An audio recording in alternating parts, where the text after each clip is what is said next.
Everybody, Scout Crafter here again. First off, I want to start off by saying I'm making this video introduction after I finish the wrench, and the reason for that is because I ran really over, and I apologize for going so long on this video, but it's such an iconic wrench that I really didn't want to short any of the parts of it out of the video. My friend Joe from Joe's Shop did the same restoration on this type of wrench a couple weeks ago, and we were talking about how easily we could talk for half an hour about this wrench. Now, the wrench I'm talking about is the plier wrench that was invented by Joseph Eifel in 1916, patented. These started going into the production in the mid-20s, a different version of his actual patent. And it was in production all the way until like 2016. It's had one of the longest runs of any wrench around. Made by 4 manufacturers throughout the years, and it's a very high quality wrench, all made in the USA. And I hope you enjoy it. It's a very interesting wrench, and let's go take a look. Okay, I guess if you're wondering what I'm so excited about, this wrench, if you had to pick one wrench to have as a collectible wrench, I would say this is the one to have. This is the one that started, you know, the grip and stick that we did last week. This is the one that started it.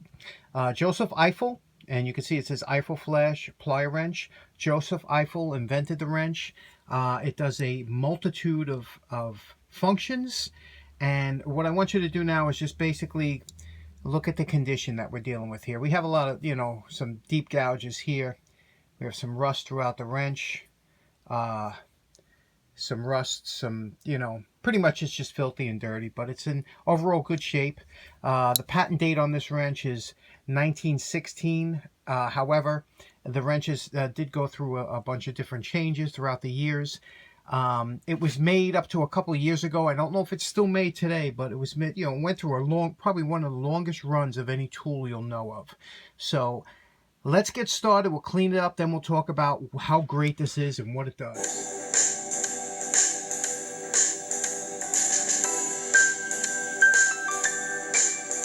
Okay, here we are at our post-wire brush evaluation, and as you guessed it, I have a few of these wrenches. Here's another one that I have. You have to have more than one of these. When you see what this does, you're going to definitely run out and get one. So, here we go. We cleaned it up. It looks real nice, and you can see the jaws do come off. To take the jaws off, all you have to do is push this out like this, slide it out, and the jaw comes out. Now, we didn't lubricate it or anything because we're going to be doing some, if we do any sanding, we don't want the grit getting stuck to the lubrication, so we'll do that afterwards. But you can see we got all the rust of the handle. Looks real nice. Back here, it's been banged a little bit, so you know, we'll deal with that, and let's get to it. I'm really excited about this. Now, we started off with a more coarse belt to try and get out those big nicks in the back of the wrench. And afterwards we went to a real fine belt around the handles, which didn't really need a lot. And after that we just did a quick buffing. We didn't go too crazy to try and get a real polished finish on this. Okay, we're finished with the polish and grinding down. It's beautiful. Now we're ready for paint. What paint we're going to do, and we're going to fill in this over here because, you know, that's just the way I run. And but before we do that, we're going to lubricate everything and clean everything out. So we're going to spray all this down with penetrating lubricant and then Q-tips and get all that nice and smooth, and then we'll wipe the whole thing down with denatured alcohol and paint. Now here I'm using my 50-50 acetone and transmission fluid mix. Okay, here we're at the painting stage, and you can see it took over an hour to take this up, and we're almost finished. We just got to cut out a little bit over here, and then we'll spray it. We'll heat up the paint, we'll spray it, and then we'll wipe off the letters before it gets wet, and that's how we do it. But you see, that takes a long time to do it, and but that really makes it work out and pop. Okay, we just came back real quickly, sprayed this. It's not dry yet. We just sprayed it only about 10 seconds ago. Now we're going to dip this little piece of paper towel wrapped around a piece of cardboard in some paint thinner, and you can see it absorbs it. So all it is that blue paper towel. And now what we're going to do is we're going to wipe off very carefully the letters. And the letters are higher, so you just kind of run this across.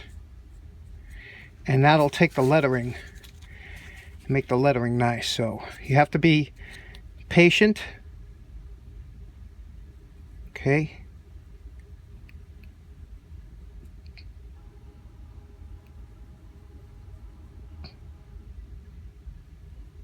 Now, when it gets messed up like that, you toss it, take another one. Okay, see? And again, put it on. Let it get on the high spots. Sometimes it's worn. If it's real worn, there's nothing you could do. Try and work towards the seam like this. You see, we got them bottom letters.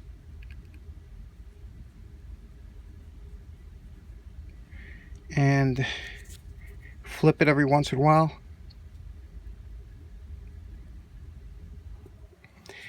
You got to work kind of quick. Now, if you get a little bit and you mess up, it's okay because you can just fill it in with a little bit. But you try and get the majority of the lettering off like that. That's the way I do it. Okay, you know my favorite part. You remember what the wrench looked like before we started. Okay, we're calling this wrench done. It came out nice, didn't it? See the little detail I put on the, you know, the back where the recesses are with the red. And you can see here the lettering, Eifel Flash, lettering here. And made in Chicago. And the back we got a lot of the nicks and grinds and everything out, and we left a little bit of a satin finish. Waxed it a couple times, and now the jaw that these usually came with. This is such a sweet wrench, and the lubrication is so nice. You know, now everything is just so nice and slippery. So it came out real nice. And here's the one of the other wrenches. Now, if you look here, you see this jaw that's on this one. This is a very popular jaw that comes with a lot of them, and it has that that crisscross in there, and that was very popular. So you'll see a lot of times if you go to buy these, you'll see them with that jaw in there. How the wrench works, it's just like the other one. It's a parallel closing, almost like a plier type of thing, just like Bernie's grip and stick. Now, if you just put your hand behind, pull this down, this little lever here, pull this down, you could slip this in and out. Has a little detent. If you see one of these teeth a little bit longer than the other, so when you pull it, it'll lock back. It won't all the way come out until you really pull it back further, and then it'll slip out. And what made these wrenches, like I said, so nice is the parallel design, the fact that you can grip a whole bunch of surfaces, and let me show you how nice it works. Now, the plier wrench here incorporates a rack and pinion drive. The removable jaw has a rack, and there's a little pinion gear that moves this back and forth that's attached to this handle. So you get tremendous. You get about 6 times the power that you would normally on a wrench. Now, with these type of jaws that's on here now, you would try and maybe put a corner in here and a flat on here. Whereas if you were using the traditional jaws, the flat jaws that they came in, you could get the two-sided flat like this, and you could see how that would work. And again, these wrenches, they had a little bit of an offset, so you can grip it in one side and then flip the wrench, and you can, you know, almost like an adjustable has. Really good design. Now, one nice feature about the combination type jaw is because of that, you can get a better grip on round stock because of the way it's designed, that it has that added gripping ability. But with the standard jaws that are on the plier wrench, you can very easily grip round stock also, because you have 6 times, like I said, the gripping force that you would normally have a pliers. So it really works well. Now, like I said, I have a few different variations, a few different sets of these plier wrenches. That a lot of them came in kits and pouches with extra jaws and whatnot. And these are more or less the first generation that you see here that says the 1916 date on there. And it doesn't have any price or anything written in there, no stampings on the back. Let me just show you, though, there's a reason why they kept making these plier wrenches all the way through, I think, until 2015 maybe is when they stopped. And this one here is between 2008 and 2012. And let me show you how this one came. You see, it's this one was made by Masterform out of Chicago and Illinois, actually. And again, now it came with these. They always had great advertising because he was an expert, Joe. And they had this. You could see this one here gives you a 5-year guarantee, and they were really, the way they had their advertisement was outstanding. But let me show you the difference here, and it gives you all kinds of uses. Now, there was a big booklet that came with the early wrenches and whatnot. Here's how to use the plier wrench and whatnot. But This is the kit, that the latest version that they have, and let me show you how that compares to the old one. I'm not going to compare it to the one we restored, you know, obviously. So I'm just going to compare it to just an old one that I have floating around. Okay. Now, when we remove the first thing you'll notice is they added rubber grips somewhere, and I guess about the 70s, so something like that. They added the rubber grips, but I'll be honest with you, how sweet is that? That casting design, huh? Okay, so they added the rubber grip. Secondly, they took out any, look at, is this the height of cheesiness? These, this little sticker here, come on, you know, the sticker that goes on, that's coming off. That's gotta come, I couldn't even have that. Okay, the quality of metal, you could see here. Now look closely, this is what I'm talking about, why we restore old tools. You see the edges here? You know, you see the bevels on the edges here. They took the time to do that extra step here. All sharp edges. This black ox coating, I hate it. Never liked it. Look at it. You know, you can see it's just the way it feels in your hand compared to this. So nice and smooth, you know. And let me show you just how the jaws, just to give you an example. We're going to pull the jaw off here, and we're going to take the equivalent jaw out of the kit of the new one. Now this, look at this. Look here. Okay. Now you see the, let me make sure I can get this in focus. I don't want you to miss out on this, okay? You see the difference here? Look at the difference in how this is ground. Look at the difference in the thickness, the stoutness. And this is why we restore old tools, because just this thing here alone, you could feel the weight difference between this and this.